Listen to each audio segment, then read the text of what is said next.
Grizzly's Growls presents Stories from the Hiber-Nation. Read by David Grizzly Smith.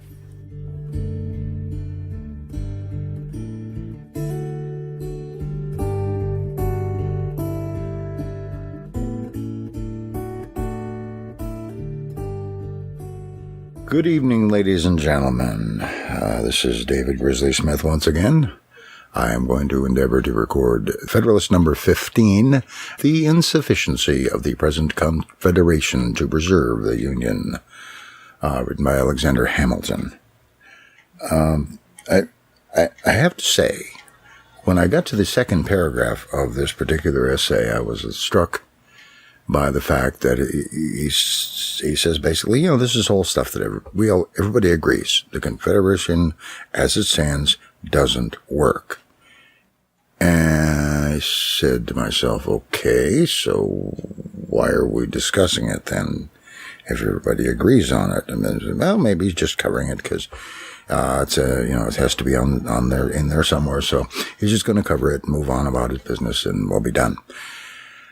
And then I looked at the table of contents and found out that the following 5 essays are the same subject continued with this title, The Insufficiency, and so on.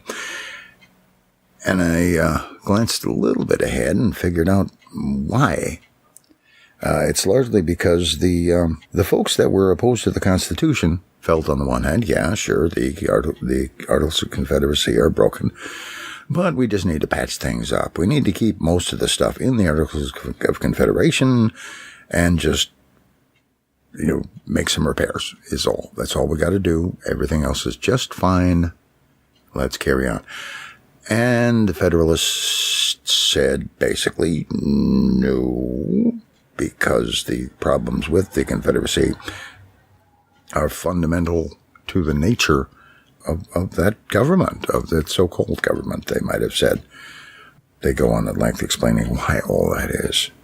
The problems with it were just too fundamental, and you couldn't fix it by patching it up, and you couldn't fix it by slapping on a coat of paint, a couple of Band-Aids, and some super glue. They had paint. They did not, in fact, have Band-Aids or super glue, but the principle is the same. Anyway, and I just was wondering about a few things here, and I actually went off and looked at the Confederate States of America Constitution. You remember them, the Confederacy of the Civil War. And largely their Constitution was based on the U.S. Constitution, except, remarkably enough, they pretty much went with a form of government that was like the Articles of Confederacy. Is basically a government that was intended to deal with the relations between the states. In any case, I give you Federalist number 15, and I hope we all learned something. Good day.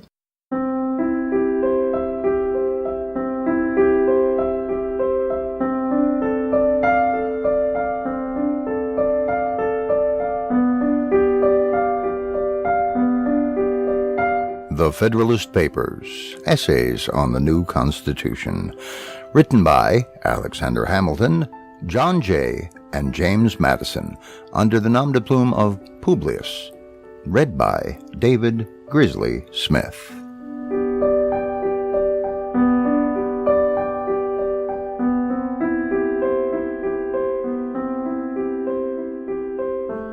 Federalist number 15. The Insufficiency of the Present Confederation to Preserve the Union. For the Independent Journal, author Alexander Hamilton. To the people of the State of New York. In the course of the preceding papers, I have endeavored, my fellow citizens, to place before you in a clear and convincing light the importance of the Union to your political safety and happiness. I have unfolded to you a complication of dangers to which you would be exposed, should you permit that sacred knot which binds the people of America together to be severed or dissolved by ambition or by avarice, by jealousy or by misrepresentation. In the sequel of the inquiry through which I propose to accompany you, the truths intended to be inculcated will receive further confirmation from facts and arguments hitherto unnoticed. If the road over which you still have to pass should in some places appear to you tedious or irksome, you will recollect that you are in quest of information on a subject the most momentous which can engage the attention of a free people, that the field through which you have to travel is in itself spacious, and that the difficulties of the journey have been unnecessarily increased by the mazes with which sophistry have beset the way. It will be my aim to remove the obstacles from your progress in as compendious a manner as it can be done, without sacrificing utility to dispatch. In pursuance of the plan which I have laid down for the discussion of the subject, the point next in order to be examined is insufficiency of the present Confederation to the preservation of the Union. It may perhaps be asked what need there is of reasoning or proof to illustrate a position which is not either controverted or doubted, to which the understandings and feelings of all classes of men assent, and which in substance is admitted by the opponents as well by the friends of the new Constitution. It must in truth be acknowledged that, however these may differ in other respects, they in general appear to harmonize in this sentiment, at least, that there are material imperfections in our national system, and that something is necessary to be done to rescue us from impending anarchy. The facts that support this opinion are no longer objects of speculation. They have forced themselves upon the sensibility of the people at large, and have at length extorted from those whose mistaken policy has had the principal share in precipitating the extremity at which we are arrived, a reluctant confession of the reality of those defects in the scheme of our federal government, which have been long pointed out and regretted by the intelligent friends of the Union. We may indeed with propriety be said to have reached almost the last stage of national humiliation. There is scarcely anything that can wound the pride or degrade the character of an independent nation which we do not experience. Are there engagements to the performance of which we are held by every tie respectable among men? These are the subjects of constant and unblushing violation. Do we owe debts to foreigners and to our own citizens, contracted in a time of imminent peril for the preservation of our political existence? These remain, without any proper or satisfactory provision for their discharge. Have we valuable territories and important posts in the possession of a foreign power, which by express stipulations ought long since to have been surrendered? These are still retained, to the prejudice of our interests, not less than of our rights. Are we in a condition to resent or to repel the aggression? We have neither troops, nor treasury, nor government. Are we even in a condition to remonstrate with dignity? The just imputations on our own faith, in respect to the same treaty, ought first to be removed. Are we entitled by nature and compact to a free participation in the navigation of the Mississippi? Spain excludes us from it. Is public credit an indispensable resource in time of public danger? We seem to have abandoned its cause as desperate and irretrievable. Is commerce of importance to national wealth? Ours is at the lowest point of declension. Is respectability in the eyes of foreign powers a safeguard against foreign encroachments? The imbecility of our government even forbids them to treat with us. Our ambassadors abroad are the mere pageants of mimic sovereignty. Is a violent and unnatural decrease in the value of land a symptom of national distress? The price of improved land in most parts of the country is much lower than can be accounted for by the quantity of waste land at market, and can only be fully explained by that want of private and public confidence which are so alarmingly prevalent among all ranks, and which have a direct tendency to depreciate property of every kind. Is private credit the friend and patron of industry? That most useful kind which relates to borrowing and lending is reduced within the narrowest limits, and this still more from an opinion of insecurity than from the scarcity of money. To shorten an enumeration of particulars which can afford neither pleasure nor instruction, it may in general be demanded, what indication is there of national disorder, poverty, and insignificance that could befall a community so peculiarly blessed with natural advantages as we are, which does not form a part of the dark catalogue of our public misfortunes? This is the melancholy situation to which we have been brought by those very maxims and counsels which would now deter us from adopting the proposed Constitution, and which, not content with having conducted us to the brink of a precipice, seem resolved to plunge us into the abyss that awaits us below. Here, my countrymen, impelled by every motive that ought to influence an enlightened people, let us make a firm stand for our safety, our tranquility, our dignity, our reputation.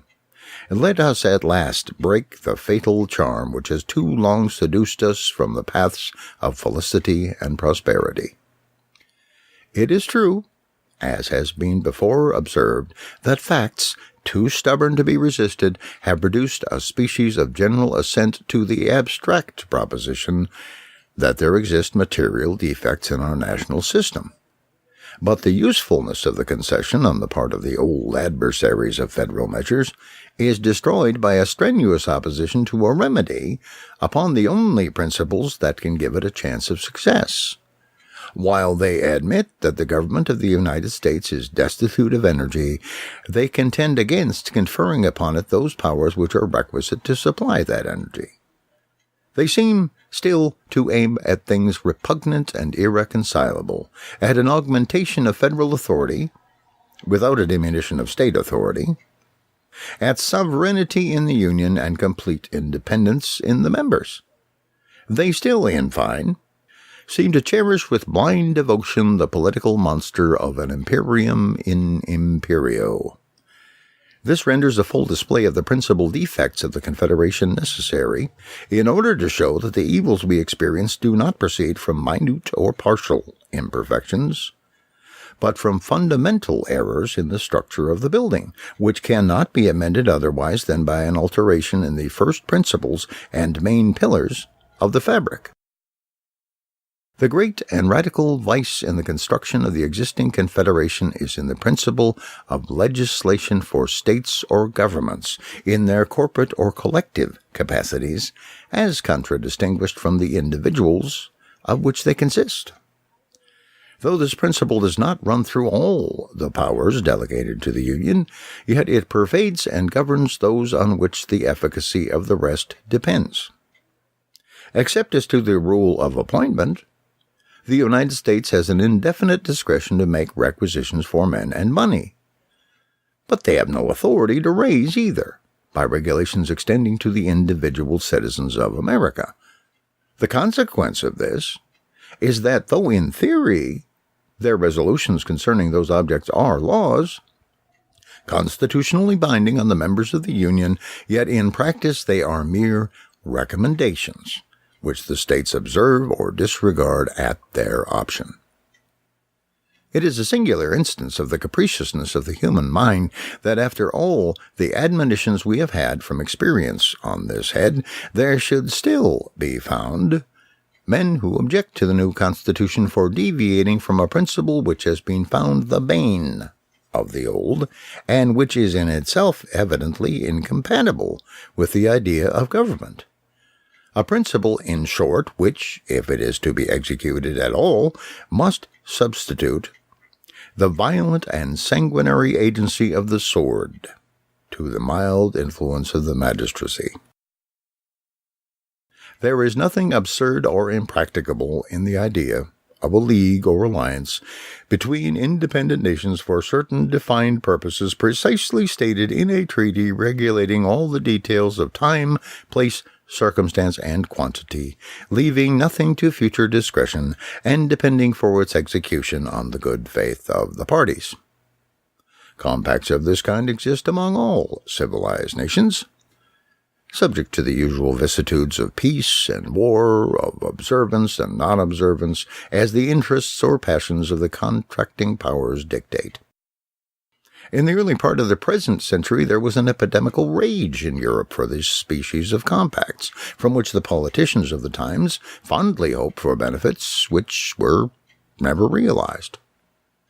With a view to establishing the equilibrium of power and the peace of that part of the world, all of the resources of negotiation were exhausted, and triple and quadruple alliances were formed, but they were scarcely formed before they were broken, giving an instructive but afflicting lesson to mankind how little dependence is to be placed on treaties which have no other sanction than the obligations of good faith, and which oppose general considerations of peace and justice to the impulse of any immediate interest or passion.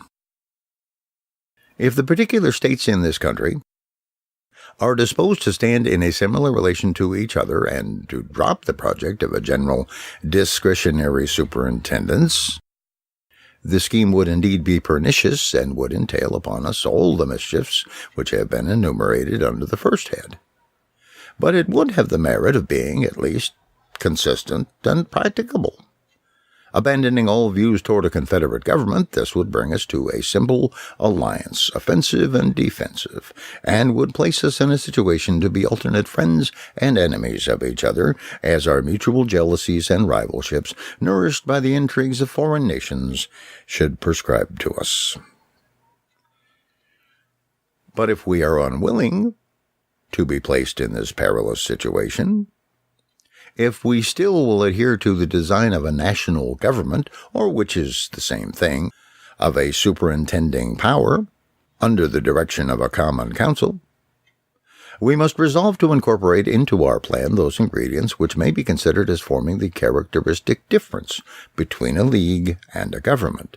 We must extend the authority of the Union to the persons of the citizens, the only proper objects of government.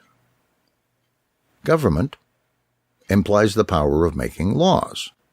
It is essential to the idea of a law that it be attended with a sanction, or, in other words, a penalty or punishment for disobedience. If there be no penalty annexed to disobedience, the resolutions or commands which pretend to be laws will, in fact, amount to nothing more than advice or recommendation. This penalty, whatever it may be, can only be inflicted in two ways: by the agency of the courts and ministers of justice, or by military force, by the coercion of the magistracy, or by the coercion of arms.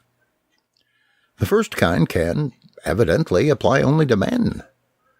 The last kind must of necessity be employed against bodies politic, or communities, or states. It is evident that there is no process of a court by which the observance of the laws can, in the last resort, be enforced. Sentences may be denounced against them for violations of their duty, but these sentences can only be carried into execution by the sword. In an association where the general authority is confined to the collective bodies of the communities that compose it, every breach of the laws must involve a state of war, and military execution must become the only instrument of civil obedience. Such a state of things can certainly not deserve the name of government, nor would any prudent man choose to commit his happiness to it. There was a time when we were told that breaches by the states of the regulations of the federal authority were not to be expected, that a sense of common interest would preside over the conduct of the respective members, and would beget a full compliance with all the constitutional requisitions of the Union. This language at the present day would appear as wild as a great part of what we now hear from the same quarter will be thought, when we shall have received further lessons from that best oracle of wisdom, experience. It at all times betrayed an ignorance of the true springs by which human conduct is actuated, and belied the original inducements to the establishment of civil power. Why has government been instituted at all? Because the passions of men will not conform to the dictates of reason and justice without constraint. Has it been found that bodies of men act with more rectitude or greater disinterestedness than individuals? The contrary of this has been inferred by all accurate observers of the conduct of mankind, and the inference is founded upon obvious reasons.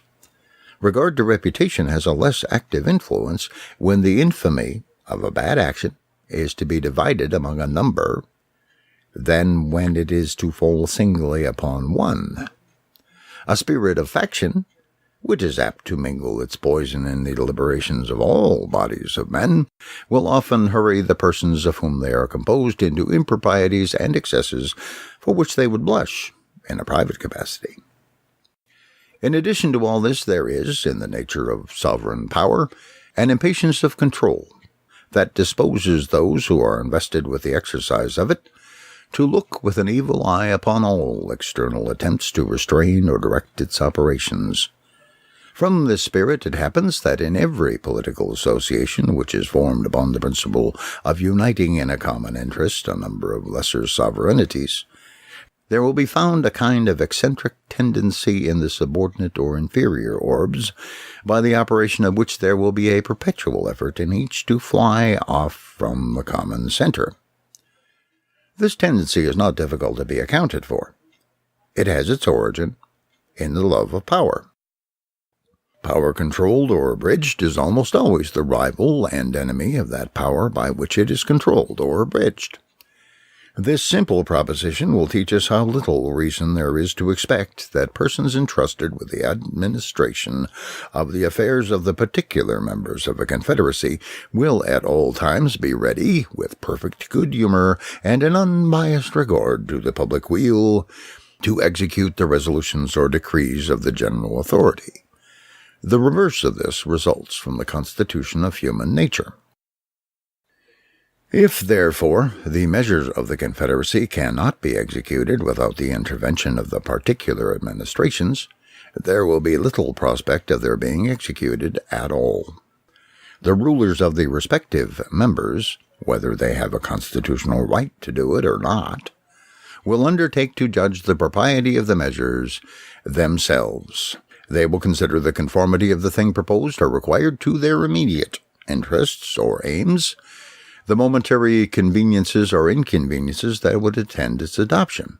All this will be done, and in a spirit of interested and suspicious scrutiny, without that knowledge of national circumstances and reasons of state which is essential to a right judgment, and with that strong predilection in favor of local objects which can hardly fail to mislead the decision. The same process must be repeated in every member of which the body is constituted, and the execution of the plans framed by the councils of the whole will always fluctuate on the discretion of the ill-informed and prejudiced opinion of every part. Those who have been conversant in the proceedings of popular assemblies, who have seen how difficult it often is when there is no exterior pressure of circumstances to bring them to harmonious resolutions on important points, will readily conceive how impossible it must be to induce a number of such assemblies deliberating at a distance from each other at different times under different impressions long to cooperate in the same views or pursuits. In our case, the concurrence of 13 distinct sovereign wills is requisite under the Confederation to the complete execution of every important measure that proceeds from the Union. It has happened as was to have been foreseen. The measures of the Union have not been executed.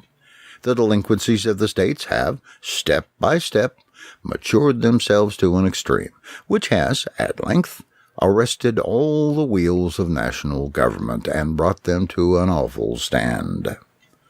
Congress at this time scarcely possesses the means of keeping up the forms of administration, till the states can have time to agree upon a more substantial substitute for the present shadow of a federal government.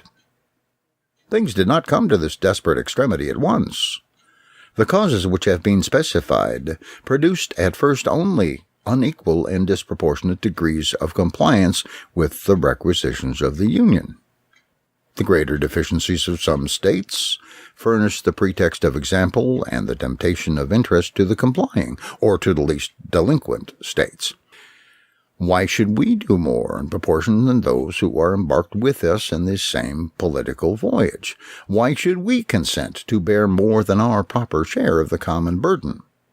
These were suggestions which human selfishness could not withstand, and which even speculative men, who look forward to remote consequences, could not without hesitation combat.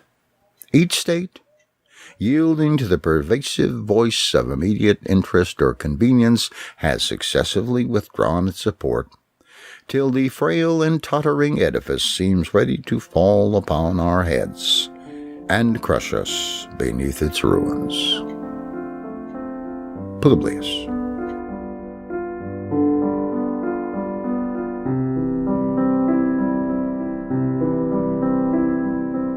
Thank you for listening to The Federalist Papers by James Madison, John Jay, and Alexander Hamilton, read by David Grizzly Smith.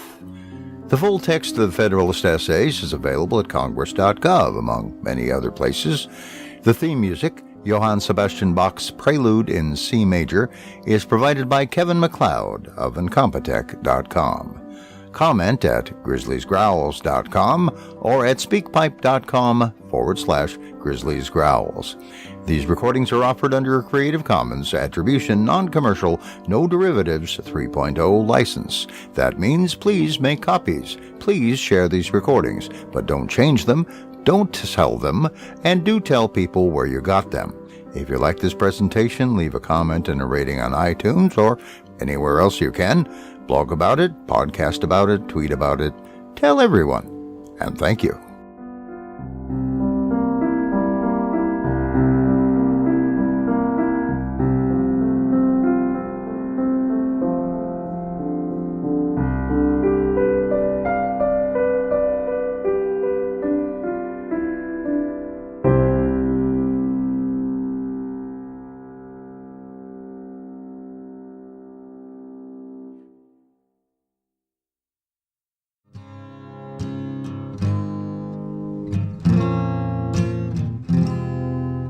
Thank you for listening to Stories from the Hiber-Nation. Theme music for the series is Canon in D by Pachelbel, performed by Owen Poteat of owenpoteat.com. Comment or contribute on the website at grizzly.libsyn.com. This program is offered under a Creative Commons Attribution, Non-Commercial, No Derivatives license. Thank you.